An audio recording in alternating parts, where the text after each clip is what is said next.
Hey guys, welcome to Let's Talk About It with Renee. How y'all doing out there tonight? This was my co-host tonight, Q. Q Dog. That's my co-host, and I'd like to thank you all, my subscribers and my viewers, for tuning in and subscribing to my show. Make sure that you continue to like, subscribe, comment, and share. I appreciate it, and I'd like to thank you for the comments from last episode. If you want to know the episodes from episode 19, you can go to YouTube, click on the episode, scroll down, and you will see the comments, and you can make comment or you can read the comments. And I would like to thank everybody who gave comments last week. Thank you, and shout out to everybody who is supporting my YouTube channel. Tonight, you guys, I am drinking again Zinfandel by Livingston. I'd like to thank Heather for buying my glass, sending me a glass. Thank you, Heather, for my glass. I appreciate it. Let me taste my wine, and I'll tell you what it tastes like. Wait a minute. Mm, it's very, very good and thirsty. Anyway, tonight, with everything going on with the coronavirus and people in a scare, I thought that we would do something different tonight. Take the show a little seriously. I have had 20 episodes, and all my episodes is very, very sinful. People go through a lot of things, and but with the coronavirus, and we're told not to touch people, we're told not to do this, keep our hands clean, stay 6 feet apart from each other, social distancing and things. Let's talk about the conclusion of the end of time according to the Bible, so people can be aware, because people have been asking me all weekend. I feel like I'm educated enough to give a little bit of my opinion on things that God told us to look for in the current system of things, to let you know when the end of time is near, or it's coming, or it's in effect. And right now, it's seriously in effect, guys. Let's see what it says. Okay, let's start. The Bible describes events and conditions that will mark the current of the system of things, or the end of the world. Let's start with Matthew 24:3, King James Version. It says, while he was sitting on Mount of Olives, the disciple approached him privately, saying, the disciple approached Jesus, if you want to know. He approached privately, saying, tell us, when will these things be? And what will be the signs of the present and of the conclusion of the system of things? The Bible calls this time period the last day and the time of the end, or the end of times.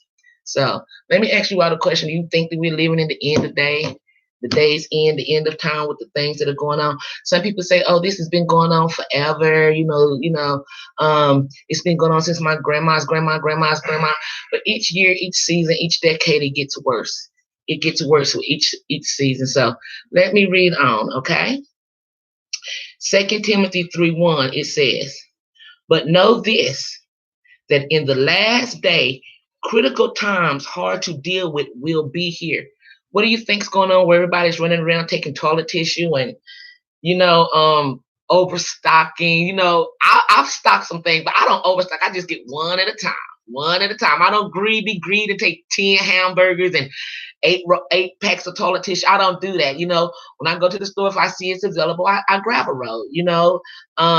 Hard to deal with. This is hard to deal with, to do by keeping our distance, especially people who want to still go play basketball at the basketball court and still, don't want to heed the warning. Okay, let's move on. You can read with me, and I'm giving you the verses, so if you want later on to look it up, you can see. What I'm saying? I'm speaking facts here, people. Okay, let's see. Daniel 8:19 says, then he says, here I am causing you to know what will happen in the final parts of the wait a minute, what is it? The nation, because it is for the appointed time of the end. Okay. So God is letting us know that he is letting us know what is going on. He said he's giving us fair warning. He is letting us know what is happening in the end. Now, let's state some prophecies here. The following are some outstanding features of the last day and the end of the prophecies. We're going to let Quentin go ahead and read the first one. What's the first one, Quentin? War on a large scale. In Matthew chapter 24, verse 7 says, "For nation will rise against nation and kingdom against kingdom, and there will be food shortage and earthquakes in one place after another." Revelation chapter 6, verse 4 also says, "Another came out, a fiery colored horse, and it was granted to the one seated on it to take peace away from the earth so that they should slaughter one another, and he was given a great sword." Wow. And what is it called? War on a large scale. War on a large scale. Do you all see that every time you turn on the news? What's going on? Deals have been made, trying to be made with a lot of countries, Italy, China. You still see wars going on. Do you believe that it's on a large enough scale? I do. That's another sign. Go to the next one, Quentin.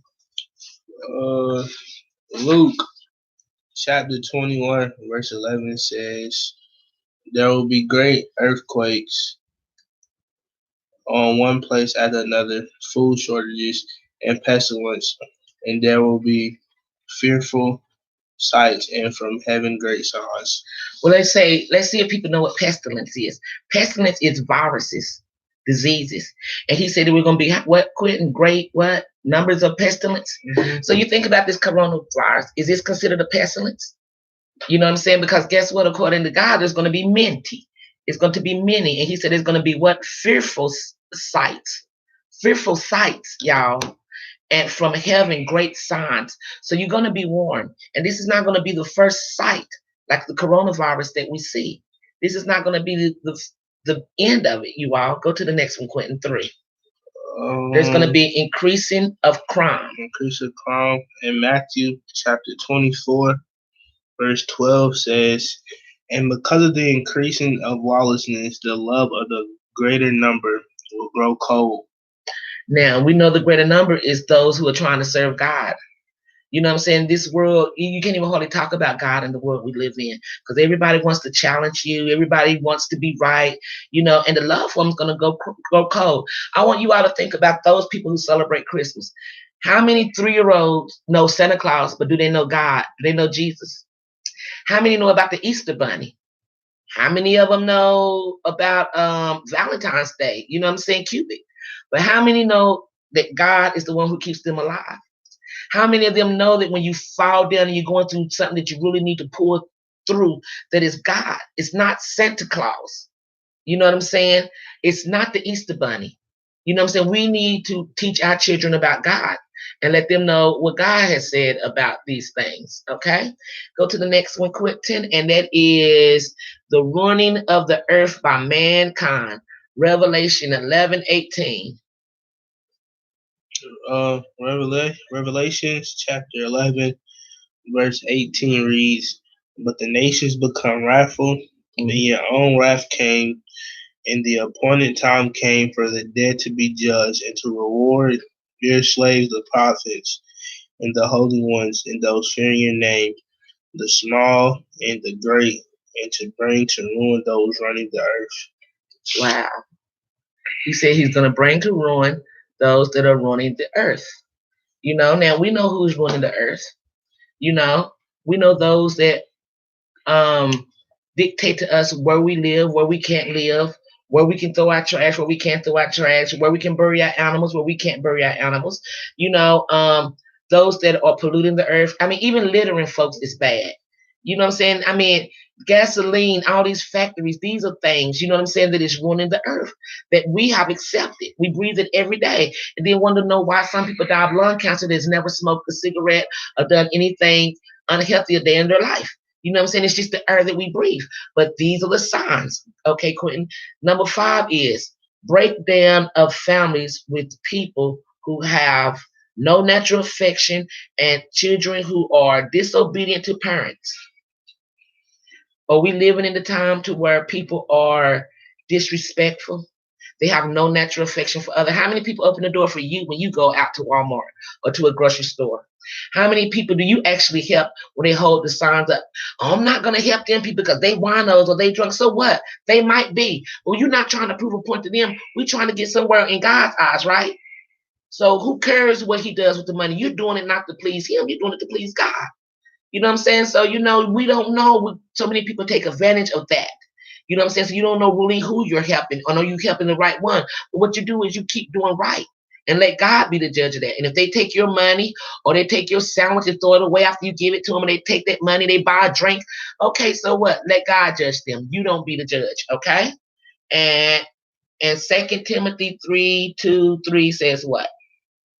Uh, for men will be lovers of themselves, lovers of money, boastful, haughty, blasphemous, disobedient to parents, unthankful, disloyal, having no natural affection, not open to any agreement, slanderers, without self-control, fierce, without love of goodness, betrayers, headstrong, puffed up with pride, lovers of pleasures rather than lovers of God, having an appearance of godliness, but proving false to its power, and from these turn away. Wow. Do we see anything like that going on in the world today, guys? I think we do. I think we see a lot of that. How many people are serious? You can't tell me nothing. I can do what I want to do. You can't tell me nothing. They think that, I can fight. I can beat up anybody. You know what I'm saying? How many people have done stuff for people and they can't even say thank you? A simple thank you. Or how many of us know disobedient children that talk back and to say things, but where does the parents come into play? Have they taught them respect? Have they taught them how not to be disobedient? And then he said they'd be lovers of themselves. People love themselves. They look and took everything out the stores thinking about only themselves. What about your neighbor that may only have 2 rolls of toilet tissue? Are you willing to share? What about the people that didn't get them extra eggs? Are you willing to give 3 of your eggs up to your neighbor? What about those people that didn't get that extra case of water because you got 10 in your basement? Can you give a couple bottles of water to somebody?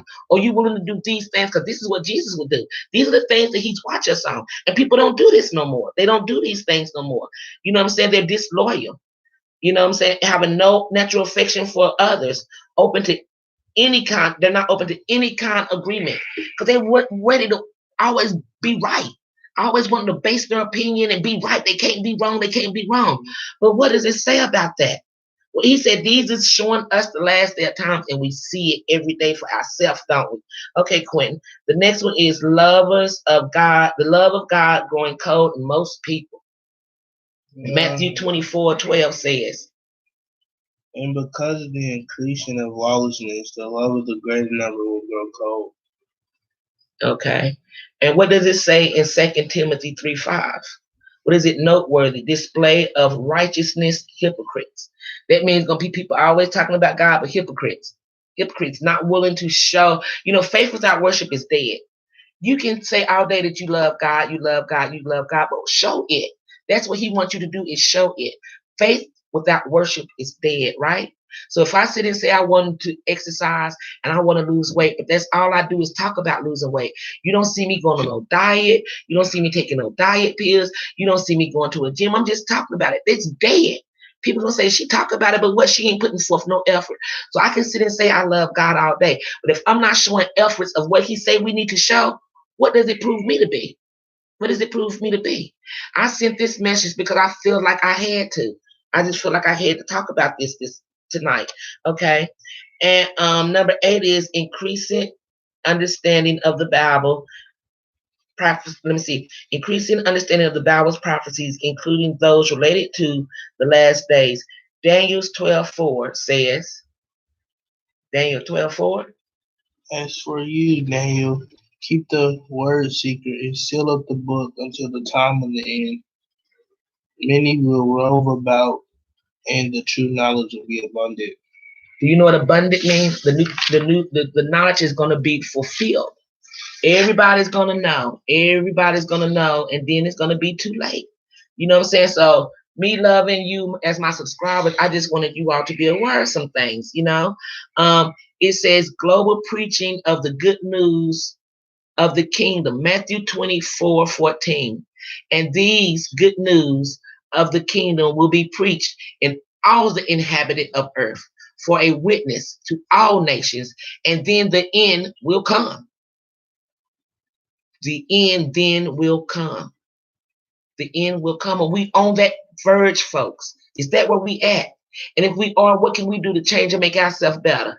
What can we do and change to make ourselves better? Number 10, right here. Widespread apathy and even ridicule toward the evidence of approaching the end. In Matthew 24:37 through 39 says, for just as the days of Noah were, so the presence of the Son of Man will be. For as they were in those days before the flood, eating and drinking, men marrying women, being given in marriage until the day that Noah entered into the ark. And they took no note until the flood came and swept them all away. So the presence of the Son of Man will be. and go ahead and read Matthew 24:30, Quentin. 24 and 30. Matthew verse 24, what chapter 24, verse 33? Likewise, also you, also you, when you see all these things, know that he is near at the doors. And he said he is near at the door. He is near at the door. So are these things that we see, that are near at the door? You know what I'm saying? Everything that God has given us, he has given us to benefit ourselves. So we can save ourselves. And I wanted you all to be aware, you know what I'm saying? People are running around here being greedy, being selfish, still going on like nothing is happening. Things are happening. You know what I'm saying? And are they supposed to get any better? I don't know. According to the word, it's not supposed to. What does that say? Smoke one and read a little more clear. Who said that? Smoke one. Who said that? You can't hear me, boy. I ain't read that. Who said that? Get off my face. Who said that? They better. Hey, anyway, the Lord loves you. Hallelujah. Anyway. Yeah, I think I know who said that, but anywho. Anywho, I knew it. Look. What to do, big dog? Oh, my Lord. But anyway, not this guy. It says, likewise, also when you see all these things, you will know that he is near your doorstep. So people, please take notice. I'm just trying to look out for everybody. You know what I'm saying? I serve Jehovah God. He is my Lord and Savior. That's who I pray to every night. I'm not ashamed to say his name, and I just wanted you all to be aware of the current situations that is going on in the world.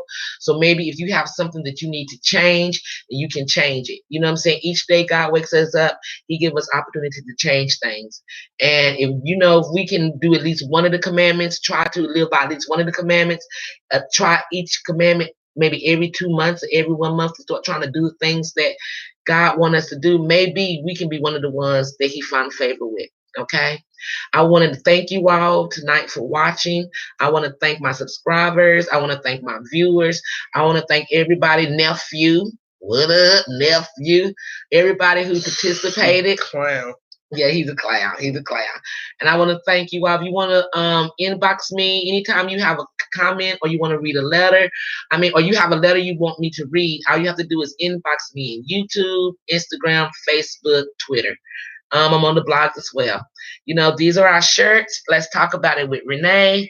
If you'd like to purchase one of these shirts would be offered at $24.99.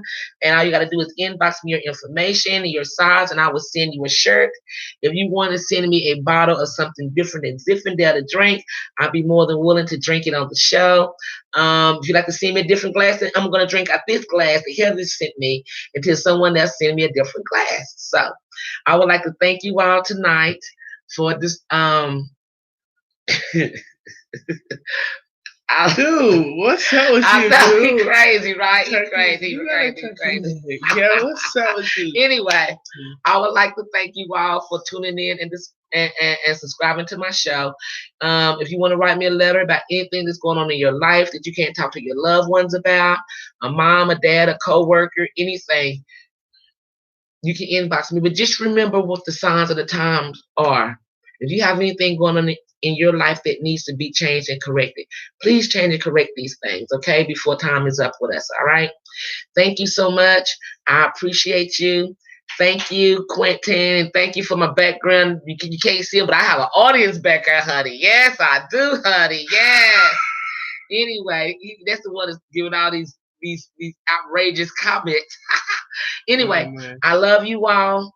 Till next time, love yourself. Think about God. Pray to Him. He will keep you safe. He said in time of need, lean on Him. And that's what we need to do. We need to lean on God. You know what I'm saying? He wants to be recognized. He wants to be called by name because His name is Jehovah. And He will always be Jehovah. He is the only, He's the Alpha, He's the Omega, and He wants to be recognized as that. I am a sinner. I do sinful things, but I try my best to recognize God. He is my Savior. Jesus is the ransom Savior to all of us. Without going through Jesus, you can't get to God. So just remember that next time you try to go take 10 loaves of bread. Remember your fellow man, okay? I love you all. Thank you for watching. Let's talk about it with Renee. I'm on every Sunday at 8 o'clock. Next week, Nicole hopefully will be back. I love you all. Deuces. Peace. Love you.